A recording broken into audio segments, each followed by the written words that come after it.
Hello, my friends, hello, and welcome once again to stately Vaughan Manor, where Roger and I are here today to talk about the 500 book challenge. The challenge where I'm reading 500 books that I own before I will buy any new ones. This challenge is based on the Read What You Own challenge created by CriminOlly over at his fantastic channel. And whereas his Read What You Own challenge topped out at 100 books, I decided I'd go for 500 because I've got thousands of books. Thousands. And I did buy them all with the intention of reading them. And there were many books that I've read a long time ago that I wanted to read at least one more time in my life that I have sitting around. So I thought, yeah, the 500 book challenge would be good for me. I've gotten some interesting reactions from people. Some people have been very supportive.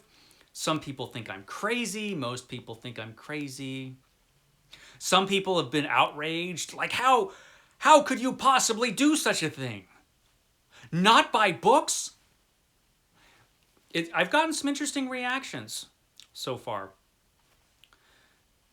Many people do not believe that I'll be able to accomplish this, which is understandable, but you know, rolling along okay so far. I've actually been enjoying it. Like I said, I've been intending to get to all of these books. Also, I have an advantage in that if you've watched my channel, you know I pretty much like old books. So it's not like I'm missing the latest new release. That kind of thing, I like the old stuff. So anyway, let's get to the first 50 books that I read. I'm going to use my magic powers gained from a forbidden study of the Necronomicon, which, Roger helped me out with. I'll use my magic powers to throw the book covers up here in space because I don't want to pile 50 books up over here. I do have a couple of them here, though, including the very first book that I read for the 500 book challenge, number 1, and that was this ace double. This is The Search for Zai by L. Sprague de Camp. You flip it over, and it's The Hand of Zai by L. Sprague de Camp. Now, this is an ace double, but it's actually one novel. It's kind of a gimmick to make this a ace double because it does tell one story. And when this was reprinted, it was reprinted as one volume. The Hand of Zai by L. Sprague de Camp. It's fun. It's a fun science fiction adventure, sort of like Edgar Rice Burroughs' work, but different. But it was fun, and it was a good way to start the 500 book challenge. The next book was The Demolished Man. The Demolished Man by Alfred Bester. So this is a science fiction classic, and it deserves it. This book is fantastic. If you're at all interested in science fiction, yeah, you should probably read this at some point because it's great. Very entertaining, incredible book. So yeah, that was number 2. Number 3, Science Fiction Thinking Machines by Groff Conklin. Well, edited by Groff Conklin. This was an anthology all about computers and robots. It was put together in the 1950s. So it was the 1950s. It was old-timey writers thinking ahead about what they thought computers and robots would, end up like. It was interesting. They didn't mention the internet anywhere. How about that? But it was a very entertaining collection. Groff Conklin, he's kind of like the king of anthologies, of science fiction anthologies back in the 50s and 60s. He edited a bunch of them, and this one was a good one. So there's that. Then Edgar Rice Burroughs' Master of Adventure by Richard A. Lupoff. This is a book about Edgar Rice Burroughs and the works of Edgar Rice Burroughs. It's probably the first major study of the work of Edgar Rice Burroughs, more so than a biography. It's not a biography, so it's basically about his novels. I read this for the Edgar Rice Burroughs deep dive. I am reading all of Edgar Rice Burroughs' books in the order of composition for the most part. And this was a fun way to start. This is an entertaining book, and it's very informative. So yeah, this was a good book to read. And then I just went to Edgar Rice Burroughs with his first novel, Princess of Mars. I'd read this 100 times before, but this is Edgar Rice Burroughs' first novel, The Princess of Mars, his first story of John Carter going to Barsoom. Fantastic adventure story. Very pulpy, but really good. I mean, it's an excellent first novel. So I love it. I love A Princess of Mars. So the next one is The Outlaw of Torn by Edgar Rice Burroughs. There's a few Edgar Rice Burroughs books coming up here. The Outlaw of Torn was his second book, an historical adventure story. Not as good as The Princess of Mars, and definitely not as good as this third book, Tarzan of the Apes by Edgar Rice Burroughs. Tarzan of the Apes. I mean, this is a great adventure story. Another book I've read many, many, many times. Yes, a bit dated in some ways now. I mean, it's very much a product of its time, but great adventure story. One of Edgar Rice Burroughs' best books, and certainly his most popular series. So that was Tarzan of the Apes. Then Gods of Mars was the next book that he wrote. Another Edgar Rice Burroughs book. So this is the sequel to A Princess of Mars. This novel, I think, in my opinion, is probably the best of the Martian series. It's fantastic. It improves on the first book in every way, probably. It's great. That is followed by The Return of Tarzan, the follow-up to the original Tarzan novel. This is one of my favorite, well, it probably still is my favorite Tarzan novel. I don't think it's as good, probably, as the first book. None of the sequels were, but this is a great book. I mean, it has everything you want in a Tarzan story. So Return of Tarzan was excellent, but then I decided not to just read all the Edgar Rice Burroughs books in a row, that I'd mix them up with other books. And I read a book that I had not read for decades. And this is a book I like a lot. This is Why Not You and I by Carl Edward Wagner. This is the 10th book I read.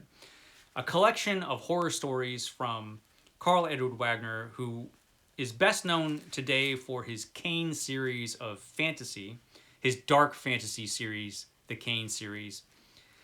Although even those aren't as well known as they should be. They're pretty available as ebooks, but in print, they can be scarce. And this book is really hard to find. At this point, at this time, this has not been reprinted. Although that might change. This might be reprinted in the near future, I think. One of his other books was just reprinted, one of his other collections of horror stories. So I'm hoping this one gets reprinted because it's really, really good. So that was that. Then I went back to Edgar Rice Burroughs with At the Earth's Core, his Inner World novel, the first of the Pollucator series. Pollucator, the land within the Earth.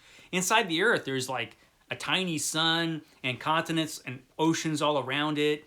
And if you look at the horizon, it curves up, and it's full of dinosaurs and cavemen and other monsters. It's, exactly what you would expect to be at the Earth's core. That was awesome. Then, book number 12 was Poking Holes by Juan Valencia. So, this is a book written by a pretty good friend of mine, Juan Valencia, who has a fantastic BookTube channel, Plagued by Visions. You're probably familiar with it. But this was his first book, a collection of horrifying stories, very disturbing. This is a collection of very disturbing stories, but beautifully written at the same time. They're horrifically gross in a lot of parts, but great. He's a really, really good writer. I was actually very impressed by this book. Juan Valencia is incredibly talented. He could probably write anything, actually, but he's driven to write these terrifying and disturbing stories. So Poking Holes, yeah, I do recommend it if you can, handle this kind of thing. Then, The Cave Girl by Edgar Rice Burroughs. The Cave Girl, not one of Edgar Rice Burroughs' best books, but entertaining. It was an entertaining book, I have to say. I liked it. Then, Death World by Harry Harrison, also known as Death World 1, because There was Death World 2 and Death World 3. I don't think there was a Death World 4. I only have the first 2 books, so I read Death World 1. I'll probably get to Death World 2 before too long. It was really good. I like Harry Harrison. It's been a while since I read any of his stuff, but this book was excellent. So there's that. Then there's The Monster Men by Edgar Rice Burroughs. The Monster Men. This one was fun. I mean, it's very pulpy. It's a pulpy kind of horror adventure type of thing. With, you know, Monster Men. The Monster Men. It's awesome. Then was another ace double, which I happen to have. This is Planetary Agent X by Mac Reynolds, which was cool. It was a cool book. And this other one was really cool. This is Behold the Stars by Kenneth Bulmer. But this one, it's 2 books, but it's 1 book. How was I going to count it? I could have counted it as 2 books, but it's an ace double. I always think of these as like an anthology of 2 stories. It's 2 books, but I counted it as 1 book because, you know, it's an ace double. So, yeah, and Planetary Agent X, it's awesome. Behold the Stars, also awesome. So there's that. Then I followed that up with The Warlord of Mars by Edgar Rice Burroughs. This completes the initial trilogy of John Carter stories. He wrote a lot more Barsoomian tales. Barsoom is the name that Martians give Mars. But this ended the initial story of John Carter going to Mars and reaching a place of great prestige and power on the planet Mars. It was excellent. Don't know if it was as good as the previous book, but still really, really good. Then, Mr. Midshipman Hornblower by C.S. Forrester, the first of the Hornblower novels. I've intended to get back to these, and I will be getting back to this series in July for BookTube at War. I'll be reading the next book in this series. The first book was really, really good. This was my stepfather's favorite series of books, and I used to see him reading these books like literally all the time. And when he passed away, I inherited them. And so I fully intend to read all of these because he just loved them so much. And indeed, the first book was really great, so I'll read the rest of them for sure. Then, where are we at now? We're at The Mad King, number 19 by Edgar Rice Burroughs. The Mad King. This is a story that was heavily influenced by The Prisoner of Zenda, another book I'll be talking about in a minute. This is a fun Edgar Rice Burroughs book, The Mad King, about a mad king and the American who goes and replaces him. This is a cool book, The Mad King. It was fun. I liked it. So there's that. Then, Apocrypha by Carol Wainwright, who is also secretly the Falcon, who has a BookTube channel. So the Falcon, whose real name apparently is Carol Wainwright, his book is great. I really enjoyed it. This is kind of a post-apocalyptic horror novel with lots of philosophy in it. And it's really well done. I was impressed with Apocrypha by Carol Wainwright. Good job, Carol. This book was cool. And you should go watch the Falcon's channel too, because he always has interesting stuff. I don't agree with him very often on books, but he has a great channel. And this was a good book, so there you go. Next, The Eternal Savage by Edgar Rice Burroughs. This was an interesting adventure novel. It has Tarzan in it, but Tarzan doesn't play a major role. It just shows you that all of Edgar Rice Burroughs' books, they all exist in a shared universe. And so it was cool. You had Tarzan as, kind of a player in the background as Lord Greystoke. And a lot of this takes place on Lord Greystoke's property in Africa. But it's an adventure story that's also a time travel story. It's really cool. It's really cool. It's not his best work, but it's good. It's good. So there's that. Then after that, I read The Sackett's Land, or Sackett's Land, actually, by Louis L'Amour. This is the first Sackett novel. Again, this is a series I intend on reading more of. I intend to read all of them. I've read some Sackett novels in the past, but I've never read them all. This is one that I had read, but it was a long time ago. I think I was like 14 when I read it. It's good. It's a good adventure story. Good historical adventure story.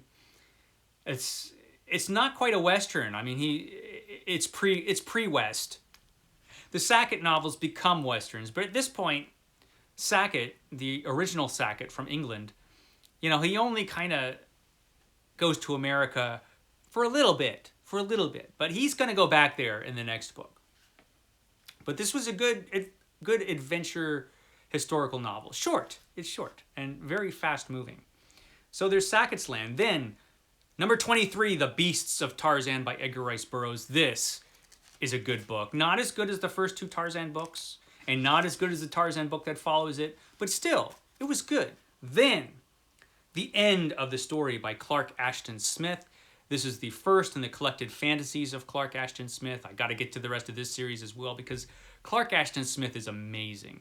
He was one of the big three of Weird Tales, up there with H.P. Lovecraft and Robert E. Howard, and he's just as good as those writers.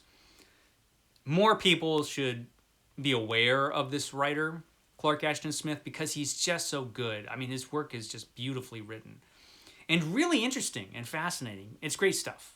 So there's that.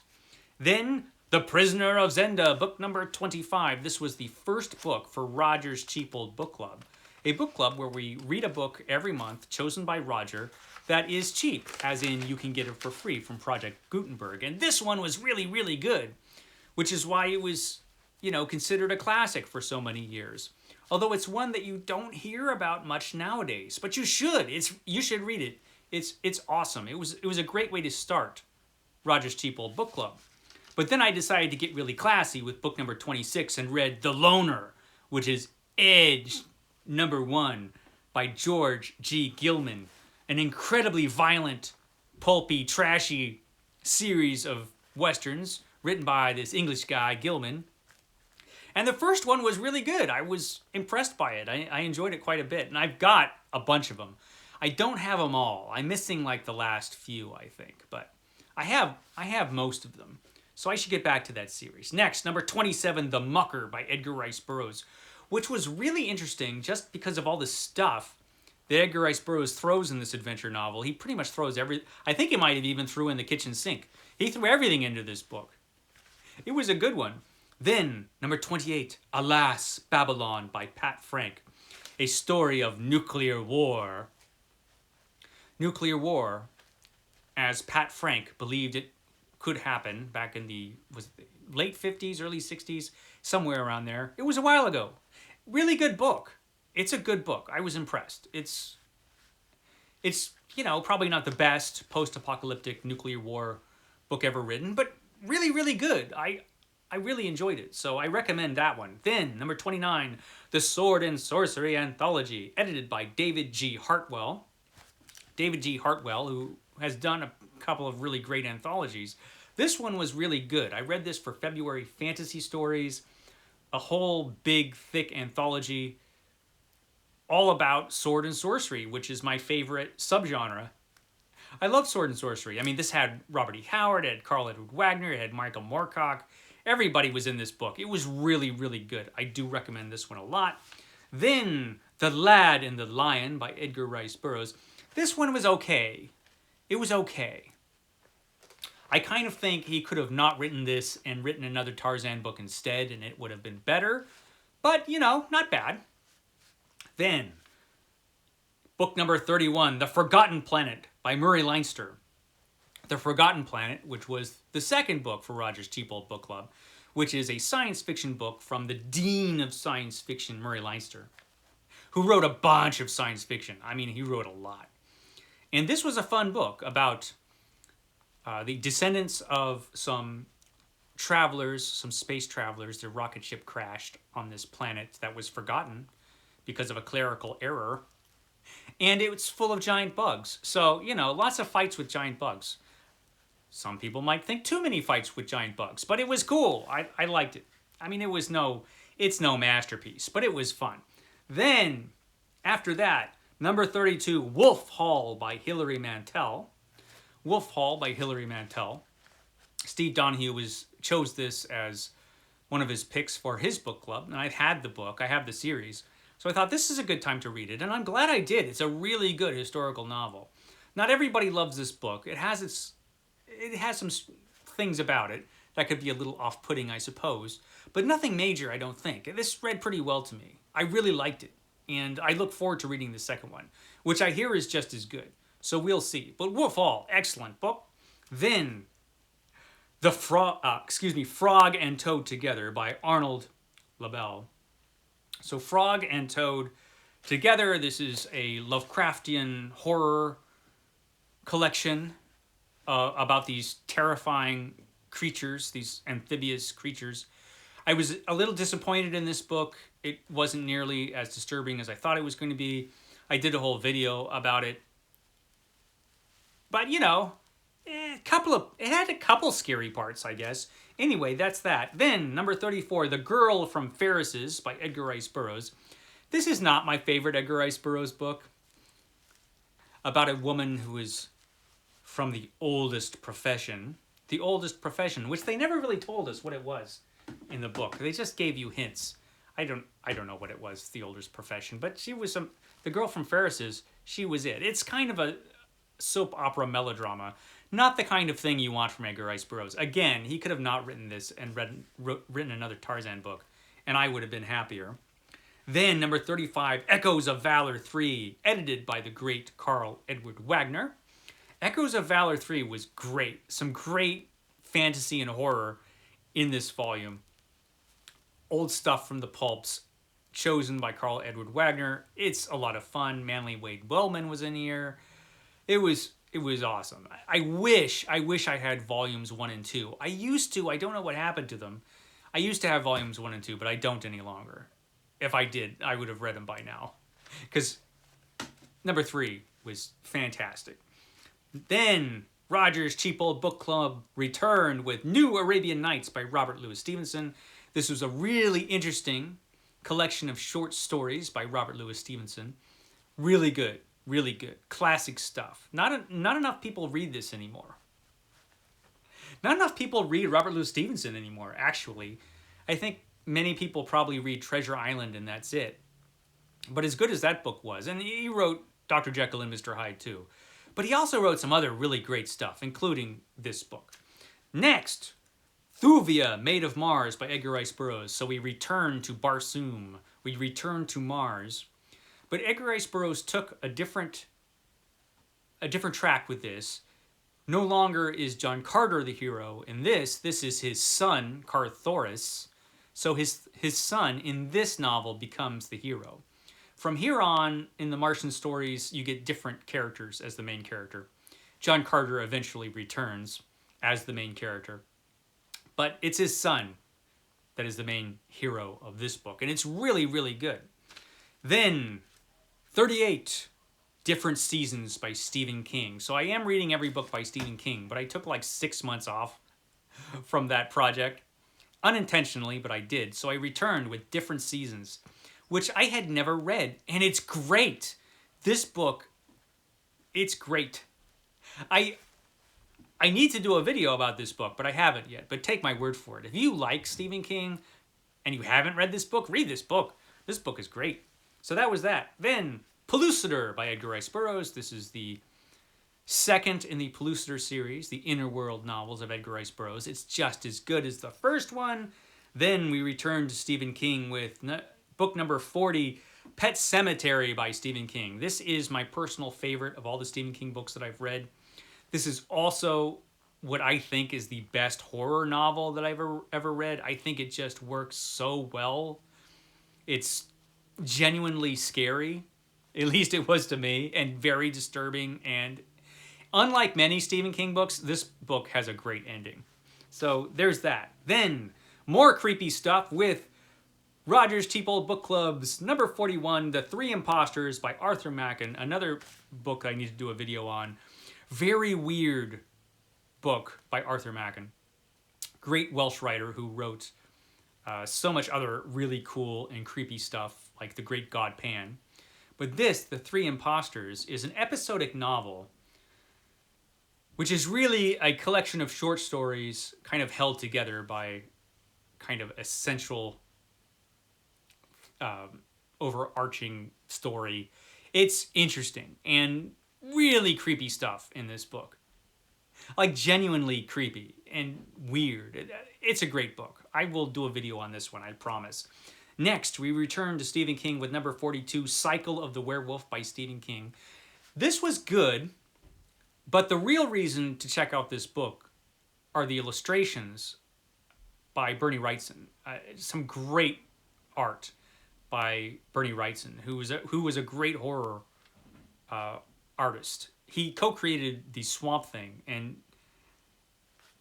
it's great. His artwork is great. And the story was good. It was a good werewolf story. Very short, so probably not long enough for Stephen King. Stephen King, he likes to write the long stuff usually, and this was very short.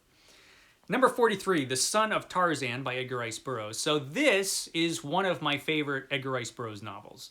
Definitely one of my favorite Tarzan novels. About Tarzan's son, who somehow ends up in the jungle with a Kut, a great ape who used to be pals with his dad. You have to read it. You have to read it. It's really good. Like I said, really good Edgar Rice Burroughs novel. One of my favorite of the series. Then, number 44, Frankenstein. Frankenstein by Mary Shelley. So I've read this many times before. I love Frankenstein by Mary Shelley. I thought I'd read it once more for the challenge. And I read the Norton Critical Edition, which has all kinds of extra stuff in it. And every time I read this book, man, I get something different out of it. It's that good. It's a great book. Another one I got to do a video on. Then, number 45, City at World's End by Edmund Hamilton. City at World's End by Edmund Hamilton. A really fun science fiction novel.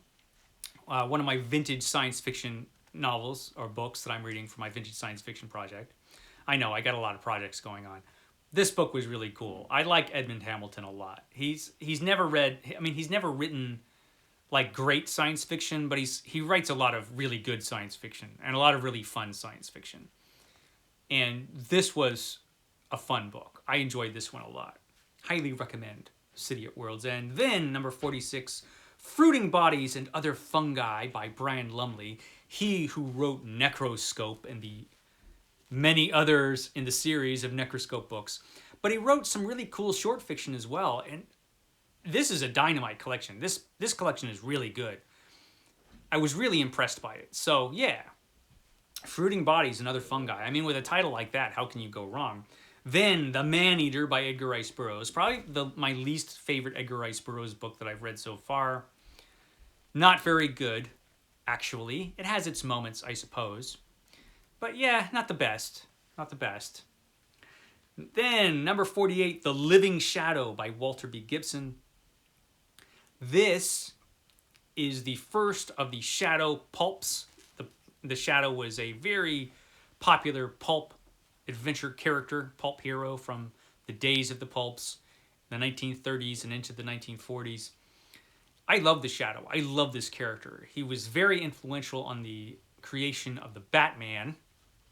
The Batman pretty much owes his existence in a big part to the Shadow. The Shadow was awesome, and this opening novel was excellent. I will be reading a lot more of the Shadow in the future, but this was a great way to start. Then, number 49, All the Marvels by Douglas Wolk.